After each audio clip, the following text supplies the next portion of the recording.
Tak banyak yang tahu, Garut menyimpan kebun kopi ribuan hektar.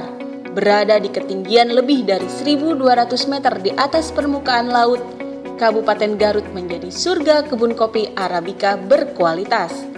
Para petani pun diedukasi agar berkah dari lereng gunung vulkanik ini tak gagal menjadi secangkir kopi nikmat memikat. Sebenarnya kalau kopi Garut itu sudah maksimal, cuman hanya di tingkatan promosi saya yang belum mau mempromosikan tentang kopi Garut. Padahal tingkat rasanya yang sangat nikmat, varian-variannya banyak juga. Di sini hanya Arabica dan Robusta. Satu Ateng, Lini Es, Sigara Rutang, biji kuning, Blue Mountain. Ceri di sini itu tebal ya, apalagi diproses secara medium, itu akan terasa asam cerinya itu, asam manis pekat.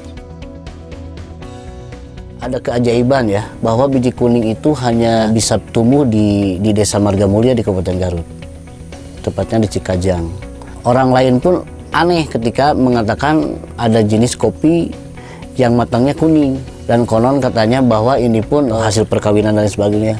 Yang penting biji kuning ini aneh, cuman dia dirasa juga lebih soft ketimbang kopi-kopi yang lain, tapi jenisnya Arabica biji kuning. 2004 itu terjadi juga frustasi pada petani kopi. Persoalannya adalah harga, kalau nggak salah dulu itu sampai 2.500 harganya. Maka petani-petani pun menebang semua kopi-kopi yang dia miliki, merasa bahwa kopi ini tidak menguntungkan. Ketika 2009-2010 ini petani mulai ada tahap penyadaran, karena memang kopi ini mulai berkembang banyak di Garut dan juga harganya lebih mahal. Alhamdulillah yang 2009-2010 itu kita di sini berkelompok bertani hanya 80 hektar. Sekarang 2014-15 sampai 2016 ini luasan itu ada 3.500 hektar.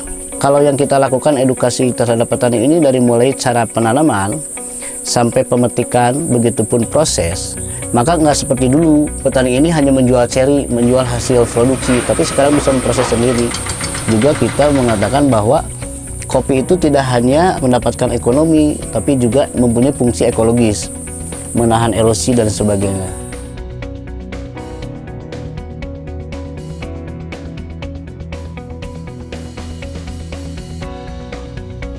Menurut saya udah layak dari masalah rasa, dari masalah kadar air, dari masalah proses, dan layak untuk di luar Indonesia. Ya persoalan promosi yang belum didengungkan.